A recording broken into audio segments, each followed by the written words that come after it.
Afternoon, supers. Welcome back to the EntrepreNEWS. I'm Super Joe Pardo, and I had so many articles that I wanted to bring up today. Unfortunately, there's just only so much time I can live stream today. But I'm going to be talking about I don't know what we got, like 10, 11. 13 different articles plus a question that was posed in the comments over the weekend on the channel. So I'm looking forward to giving an answer to that question. But first, let's run through what we got today. Junk bonds extend drop amid default concerns is an Evergrande update. Evergrande punishes 6 execs who cashed out early. We'll jump into that article. The chip crisis is helping automakers and dealers do something that they've wanted to do for decades, which is this. Stay tuned for the answer to that. Burned out frontline workers are seeking out the lesser evil in their job searches. Apple plans to expand its footprint by more than 550,000 square feet in Los Angeles. Why getting to know, like, and trust you isn't enough. Why consumers and businesses will likely see higher interest rates. It has to do with a strong economy. Let's see. These are the cheapest and most expensive states for running a business in 2021. Disney announces launch date for Genie Service. Kraft Heinz says people better just get used to higher food prices. U.S. economy plagued by worker shortages added just 194,000 jobs in September. And Southwest cancels 1,000 more flights as disruptions mount. The question I got was, where's Larry? And why was he not with me on Friday night doing the 4 new pitches from Shark Tank season 13. I will get to that answer in a bit here. First, let's jump over to Evergrande. Let me share my screen here. Bondholders didn't receive interest payments. This is from this morning at 10:39 a.m. Some holders of China Evergrande Group U.S. dollar bonds with coupon payments due Monday said they have yet to receive them. The latest sign the property developers escalating latest sign of the property developers escalating debt crisis. The investors said they hadn't received the coupons on the firm's 9.5% note due 2022 and its 10% bonds due 2023 as of 5 p.m. in Hong Kong. Requesting anonymity. I'm not good at saying that word. Anonymity because they weren't authorized to speak publicly. There is a 30-day grace period before any missed payments would constitute a default, according to at least one of the bonds offering memorandum. Meanwhile, other Chinese developers sought to extend payback dates on their debt or offer new bonds for old as the fallout from the Evergrande saga tightened market liquidity and high-yield dollar notes from the country's issuers sold off. Modern Land China Co. is asking for a 3-month extension on a dollar bond due October 25th, saying in an exchange filing that it's looking to improve its liquidity and cash flow management and to avoid any potential payment default. Something Xinyan Real Estate Co. has proposed paying just 5% of principal on a note due October 15th and swapping the debt for bonds in 2023. Fitch Ratings called the move distressed debt exchange and downgraded the firm to a C. There's a whole lot more here in the article, as you can see. So I will link that down below. I want to jump over to this article, though, talking about the I apparently don't have access to read it because I opened it up one too many times. All right, great. So this talked about the Evergrande punishing the investor, or I'm sorry, the execs that cashed out. Let me see, where is it at? Evergrande punishes 6 execs who cashed out early on the company's investment products while it faces a $300 billion debt. That's not good, and it's good to see that somebody's willing to take a stand and do some kind of punishment for that going forward. This whole Evergrande thing, it's slow. It's like a train wreck in slow motion, and will probably take a while for it to play out, and then for the effects to play out. Which is why I continue to say, like, let's keep monitoring the situation, but let's not panic just yet, because it's there's still time for somebody to step in and do something about it from the Chinese government. It looks like these key developments here. Evergrande's audacious founder hunts for a way out of the crisis. Credit anxiety is coming for your stocks. What to watch in China? Is this? These aren't articles. Evergrande creditors brace for battle of on offshore assets and the looming bond payments.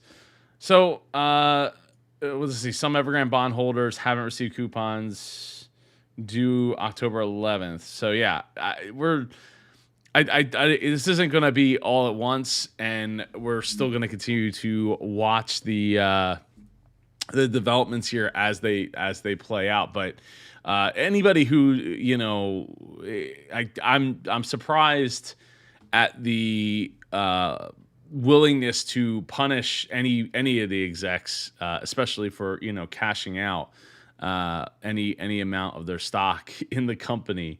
You wouldn't see that punishments coming down in many cases, but here apparently they thought it was a good idea. Let's see.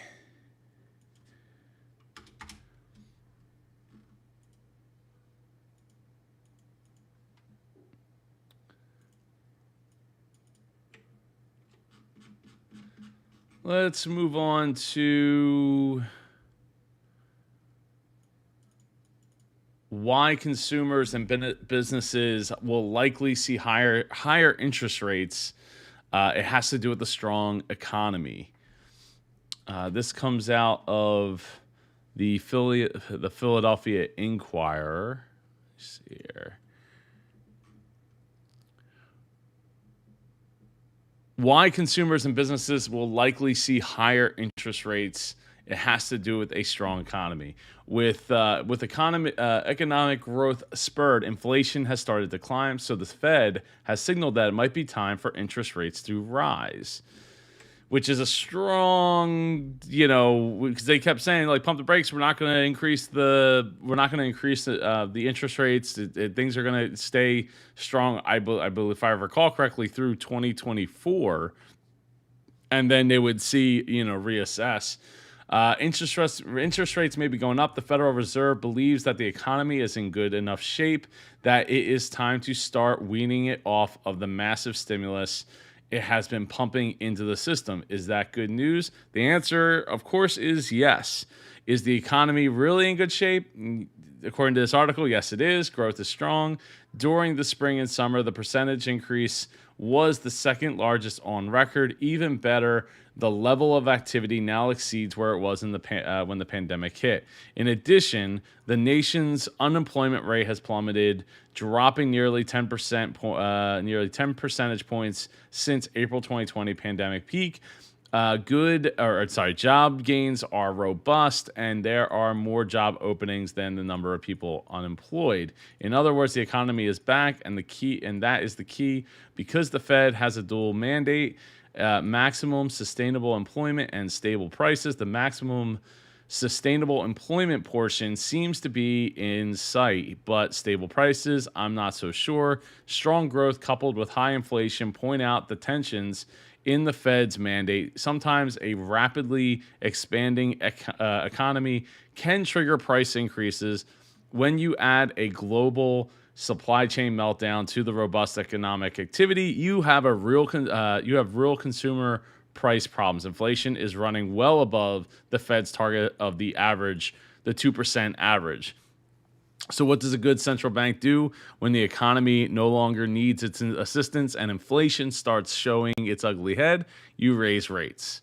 And that is the path in which the Fed has embarked. When the pandemic hit, the economy crashed. The Fed used every tool at its disposal. It lowered the rate the rate it controls, the federal funds rate, to near zero, and all the other rates followed.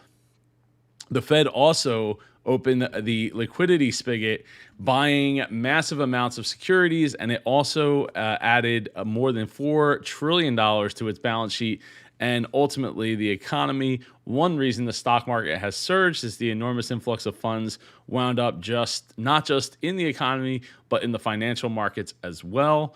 With the recovery well established, it was time to rethink policy. At the September meeting of the Federal Open Market Committee, the Fed's rate-setting group, it was announced that if progress continues broadly as expected, the committee judges that the moderation in the pace of the asset purchases may soon be warranted. In other words, the Fed is starting to get out of the economic support business.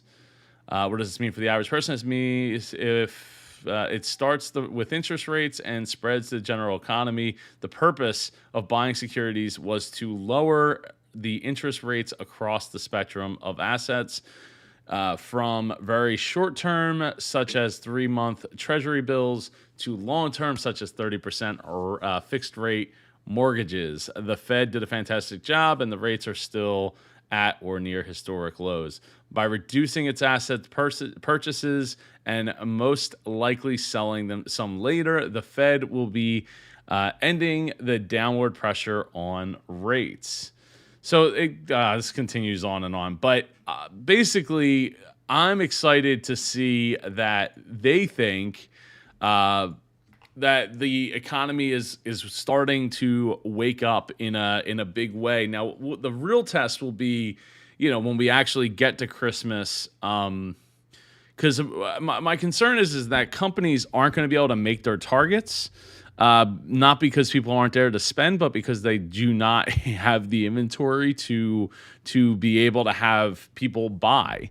So what I would be looking for, other than to start going Christmas shopping now and not waiting till December, or even Black Friday for that matter, is I would be looking for opportunities for you to take advantage of before the rates start to go up, right? Like if you had some, if there's any opportunities you have to, like, if you needed that loan, it might be the time to get it before the rates start to go up and then things start to increase. If you were, if you needed to buy that vehicle for your company, if you needed to get that piece of equipment and you can still, cash in and get that low interest loan, it might be time to take that. It's still a bit of a risk because I see, if we get out of this without another variant, that will be incredible. But even without another variant, I think we're still six months to a year before things are really back to, like, this is, all of 2020 and 2021 are completely in the rearview mirror, assuming that there isn't another variant that pops up that is either more dangerous or spreads faster or anything to that effect. So as long as that's the case, I think, in six months to a year, we could be out of the woods, so to speak. And the thing is, it does, when they change the interest rates and stuff, it does not have the effect of instantaneous. It doesn't all happen overnight, right? It takes time. They change the rates. The effect has to, is felt over time. So, we're gonna have to wait and see how this starts to shake out as we get closer to the holiday season. Mohammed, good to see you. He says, thanks for the latest Shark Tank commentary. You're very welcome. This Friday, actually, we have another episode, 4 more pitches. I don't have all of, I will be putting together a preview video for that. But look for that probably Wednesday or Thursday. But had a lot of fun. And I'm going to answer the question at the end here of where was the guy from Texas? Because I got that comment in one of the on one of the videos asking where Larry was, and I want to speak to that. So we will. So here's a fun article, I guess you will. These are the cheapest and most expensive states for running a business in 2021. So let's see. The country's 5 least expensive states.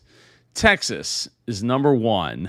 Oklahoma, Kentucky, Nevada, and Georgia. The Georgia one, I would say kind of surprises me, but knowing that that Hollywood has been flocking. I mean, so many movies that we watch now has the Made in Georgia logo at the end of the credits or in it. I would say Georgia is it's not that surprising that that's there. Texas takes the top of the list thanks to its tax policies and utilities costs. The state does tax businesses with annual revenues above $1.1 million at a rate of 0.375%, but its corporate tax laws are considered to be among the friendliest in the country. I'm also surprised that Delaware isn't on this list. Given it's probably not far, considering so many companies, it's such a friendly business state. So we're gonna scroll down here. I think we're gonna get to the top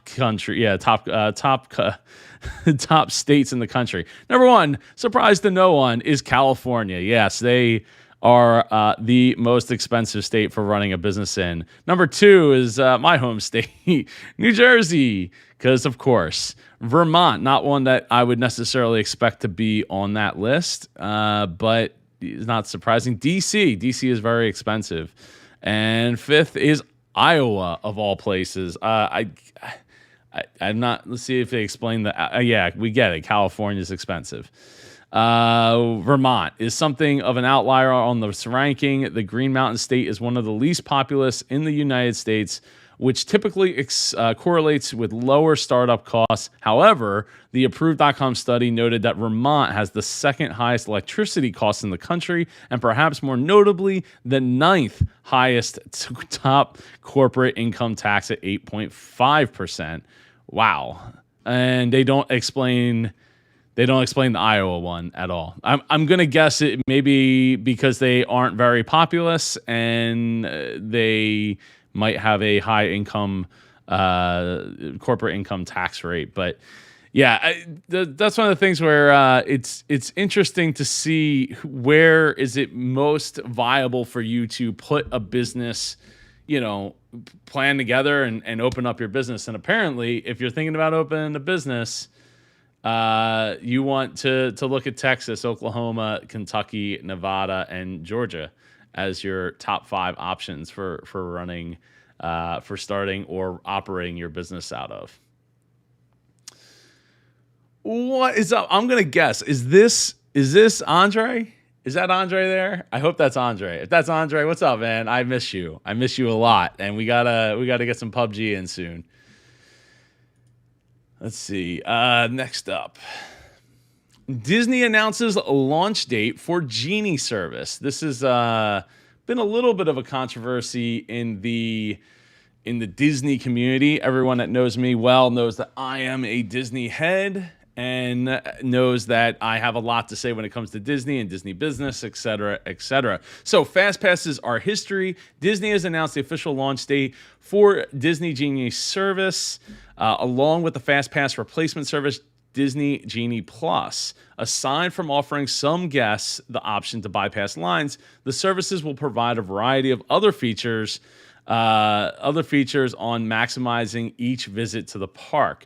The official launch date is October 19th, according to a post on the official Disney Parks blog, the app will work similarly to navigation apps on smartphones, available to all guests right inside the My Disney Experience app. The complimentary Disney Genie Service offers new features that let you create the best Disney day. The post states these features include personalized itinerary creator that effortlessly and smartly maps out your entire day, inspired by things that you tell us that you love, helping you make the most out of your park day. So the thing about this is Disney Genie Plus will also be available to purchase for 40 attractions. So you pay to skip the line instead of having like Fast Pass. You're gonna pay to skip the like each of the lines. No, I'm mistaken. I think you get up to so many lightning lanes per day. I am kind of blanking on how it works out. But finally, the article says Disney Genie Service will be available in Disneyland in California at a later date. So that is not available just yet. We're just talking about Disney World. Now in other countries, now if you go to like Disneyland Paris or Disneyland, I think Shanghai, there you can actually pay for the individual fast pass. So like, oh, you want to ride that ride? Cool. $5, $20, $30 per person to get that lightning pass, the lightning lane thing, or a fast pass to go right into the line to get right onto the ride. So basically, what Fast Pass was, where it was free and available to all people in the parks, is now history, or will be history, October 19th when they launched the service. Which is sad because, I like Fast Pass. I actually have a number of paper Fast Passes in a drawer somewhere for some of my favorite rides that we just never ended up using. And now they have the Disney Genie in their service. So originally I was under the impression that this was going to replace the My Disney Experience app, which would have been great because that app is not that great. But no, apparently it's inside of that app, so making that app even more bloated and more convoluted. Great. Looking forward to it. Can't wait. Awesome. 10 out of 10. I apparently did get it right. That is Andre. I'm ready when you are. Yes, we definitely need to jump on the PUBG bandwagon here. Kraft Heinz says people must get used to higher food prices in a surprise to no one. This is from the BBC, but they're talking across the board everywhere. Unlike in previous years, he said inflation was across the board. The cost of ingredients such as cereals and oils have pushed global food prices to a 10-year high, according to UN Food and Agricultural Organization. Kraft Heinz has increased prices on more than half its products in the U.S., its home market, and Mr. Patricio. Mr. Patricio admitted that it's happening elsewhere too. I thought that we were talking Mr. Patricio was like some kind of UK only brand or something. We are raising prices where necessary around the world. During the pandemic, many countries saw production of raw materials ranging from crops to vegetable oils fall. Measures to control the virus as well as illness, limited output, and delivery. The economies have restarted the supply of these products, and these products hasn't been able to keep up with the returning demand, leading to higher prices, higher wages, and energy prices have also added to the burden of manufacturers.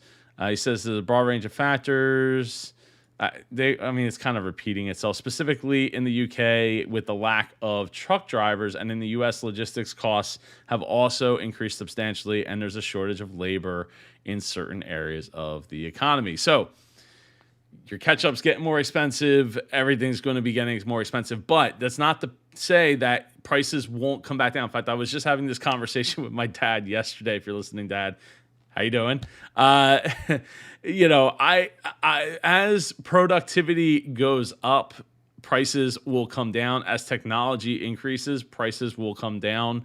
The pandemic really might just help surge the the demand to increase, robotics, automated driving technologies, all these technologies that were probably, yeah, we're 5 years out, 10 years out, and they keep kind of kicking the can a little bit further as they make incremental changes. Those changes are going to come a lot faster in the near future, a lot sooner, and a lot faster because they want to get the profit margin back. So increase labor costs and increase resource costs. Those resource costs will come down. The amount of people that will go back to work will continue to go back up, which will increase competition. And in theory, things will start to come back down to earth, so to speak, and get back to normal.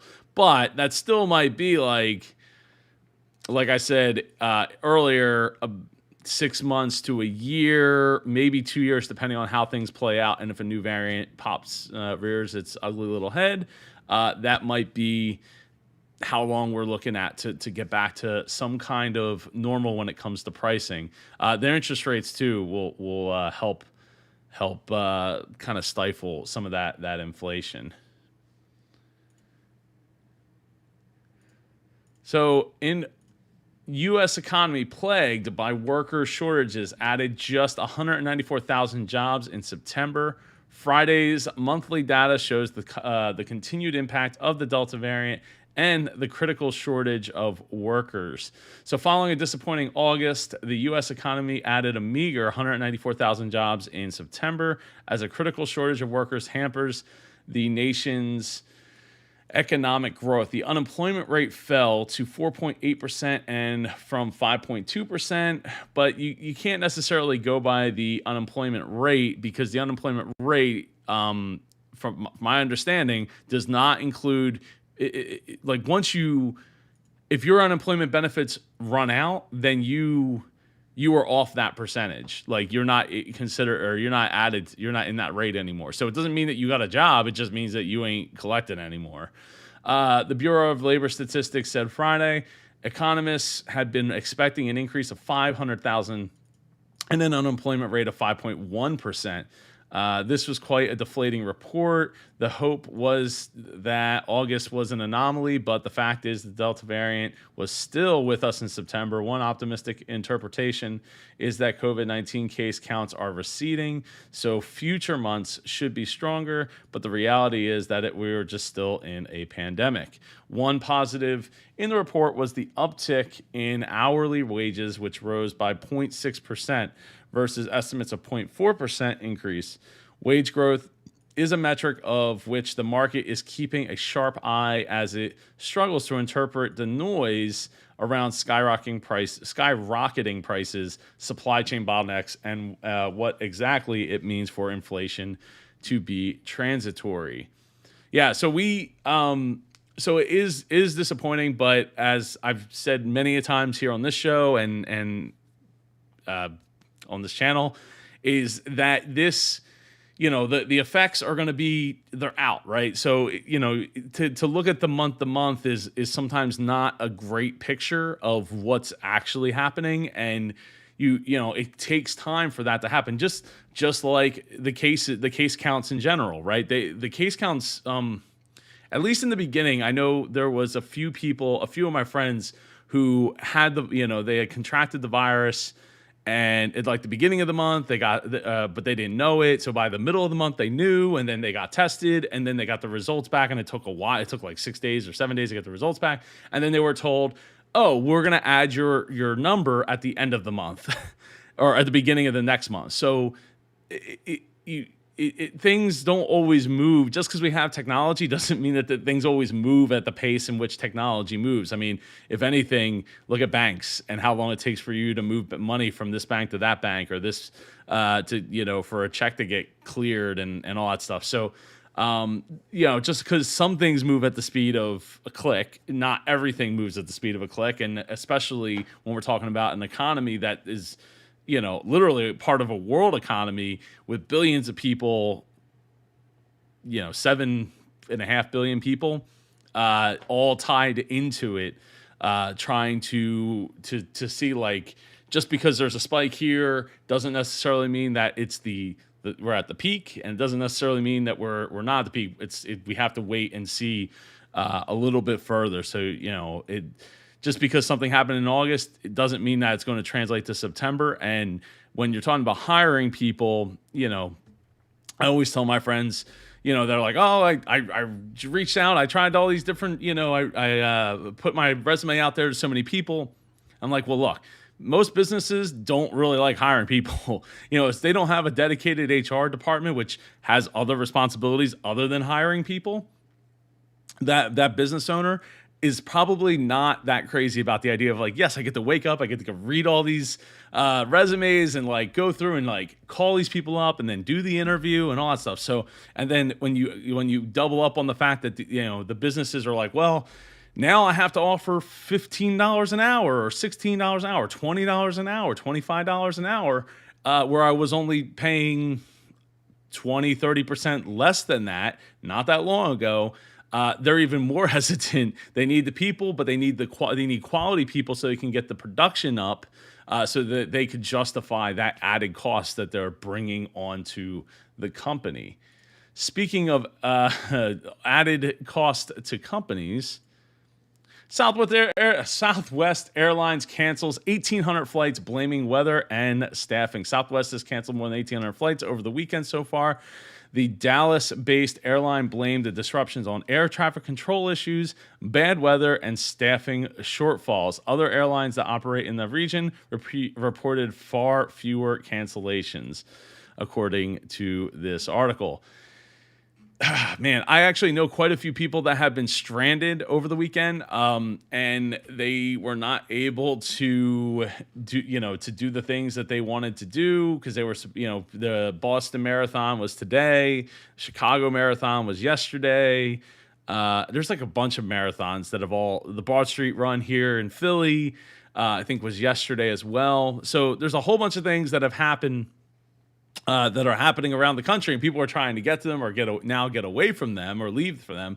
And when you have these kinds of cancellations, it actually is even more than that, because the original article said that it canceled 1,000 more flights, and the article now states it's canceled over 1,800 flights, which is absolutely terrible. That's what one of the reasons why last week I talked about, United Airways was saying that, we're going to have like 91% of our pre-pandemic flights available. Well, that's cool, but like, we'll see if they actually sell them and if they actually are able to pull it off and not cancel it.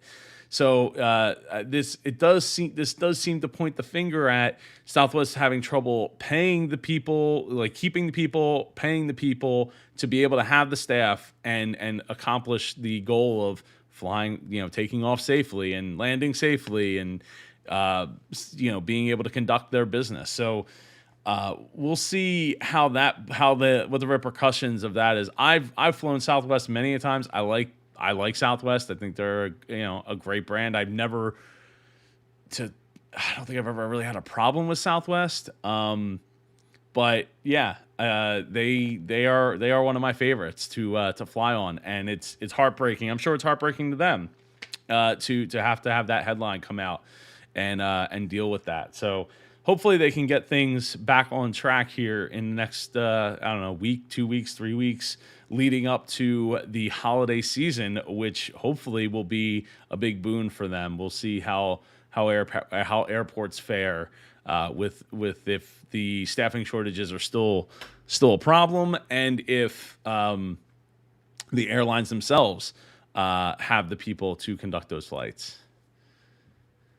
Finally today, where was the guy from Texas that I do my reaction videos with? This question came up. I forget who asked it in the comments, but so the question was, where's the guy from Texas? And I really liked his vibe. Hold on, I'm going to pull it up because it's worth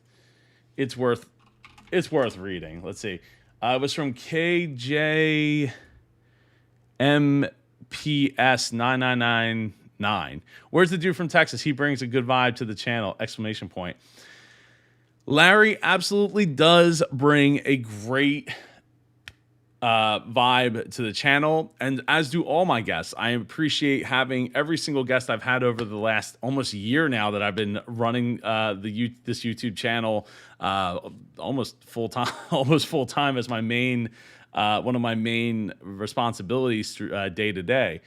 And so the thing is about a month ago, I started to look back at the data.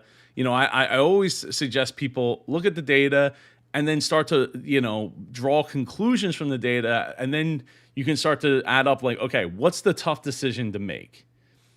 And when I started looking at the data of the channel, the most popular videos, which videos get the most positive comments versus negative comments, likes versus dislikes, there was a common theme, and the common theme is when I have guests on the show, there's a couple things that happen, and it's not, I've talked to Larry about this, I've talked to Tim Gillette, and I've talked to some other people that I've had on the show as well, and how I came to the difficult decision to decide to go solo going forward.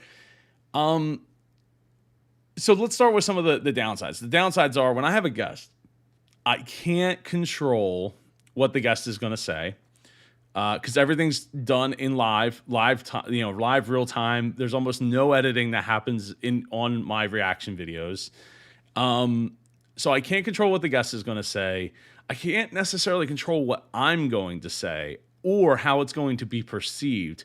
And what I mean by that is there's a video that I did with, I think it was Nate Bailey. It was the scrunchy nightcap. And the problem with that video, and I haven't taken it down because I generally stand by what everything that I said in that video, but some problems, people have brought up problems of like, oh, Joe, you're smiling through the whole video and you're making light jokes about, people using date rape drugs and things of that nature, even though the title says stopping scumbags. And I very clearly state in the video, like, these people are low lives and all that.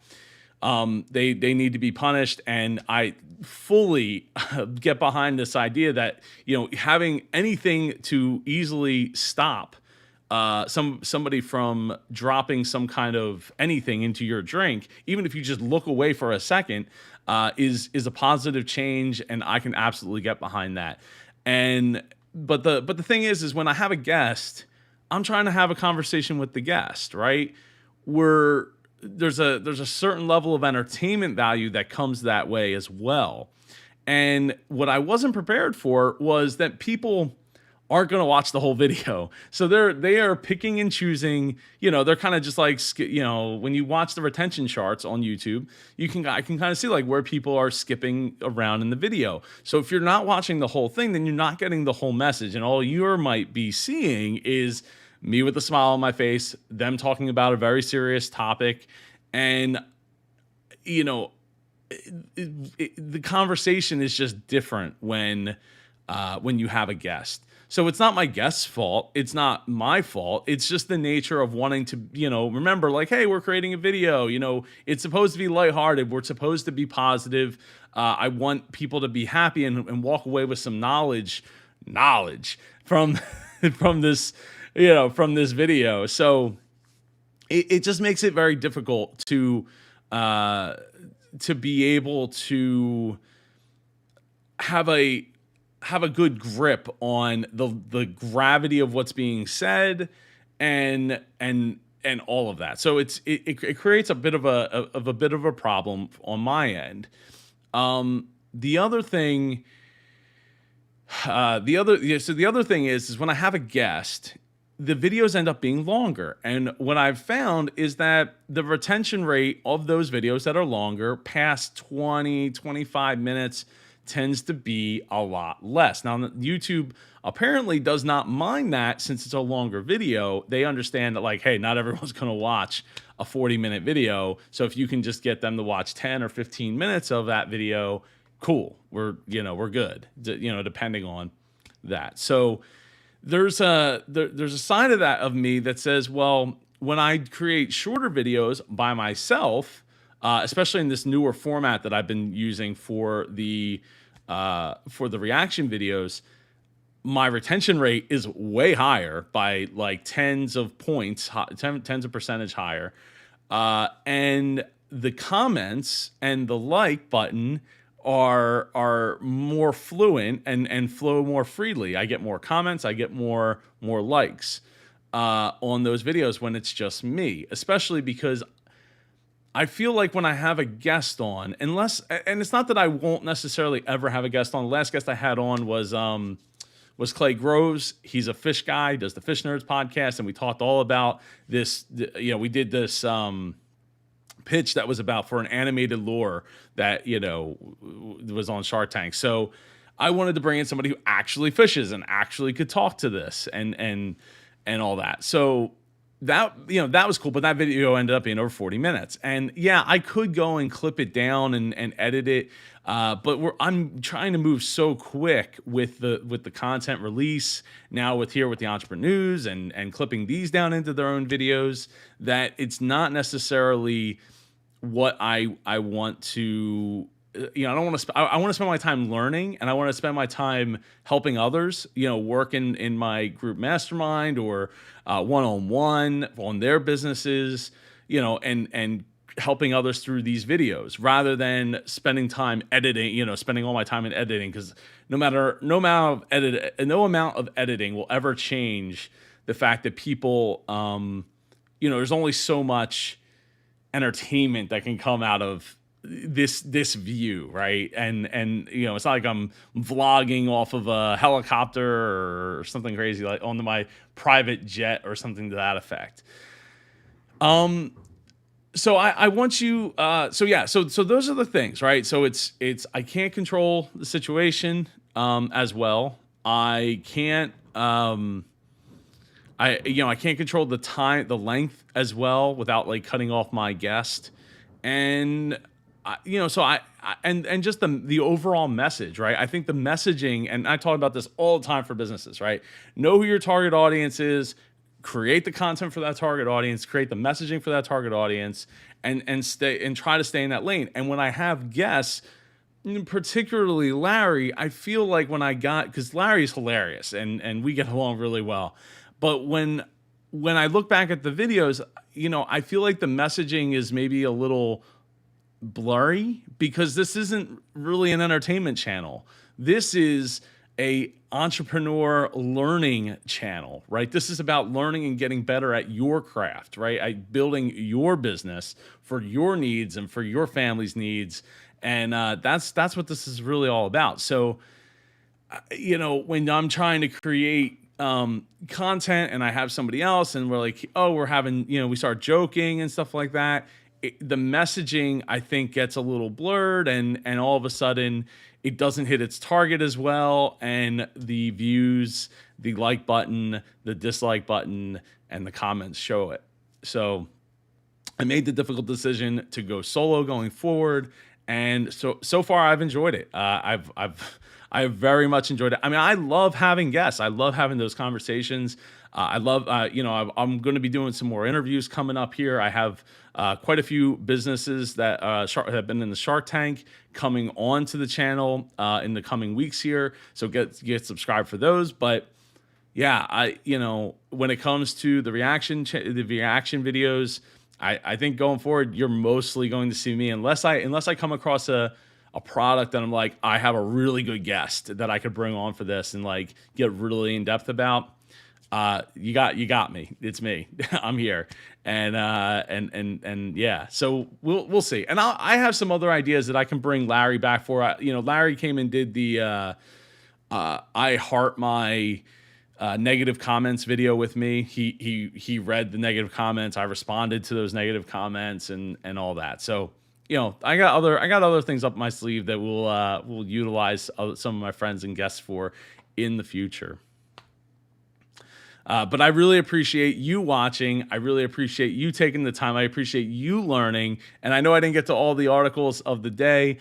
I had to find some other articles to bring to the table. I have some bigger articles that I want to read and digest. And I'd love to hear more about what you want in the comments down below, because Do you like me reading the whole story? I know I also post this as a podcast, the Super Joe Pardo Show. You can get that wherever you get your I hate when I see people say wherever you get your podcasts. Wherever, not wherever. You can get it on your favorite podcast player or app. So yeah, I appreciate you all watching and listening, and I hope we're having a great time here. So again, let me know in the comments if you have any questions about your business or about the show or about how my process of how I go about doing this stuff. Please feel free to write it in the comments below, and I will respond to it. I'll probably do a video here as part of the EntrepreNEWS. And I will see you all or speak with you all tomorrow, probably back at the normal time, 10 a.m. tomorrow. Have a great day, and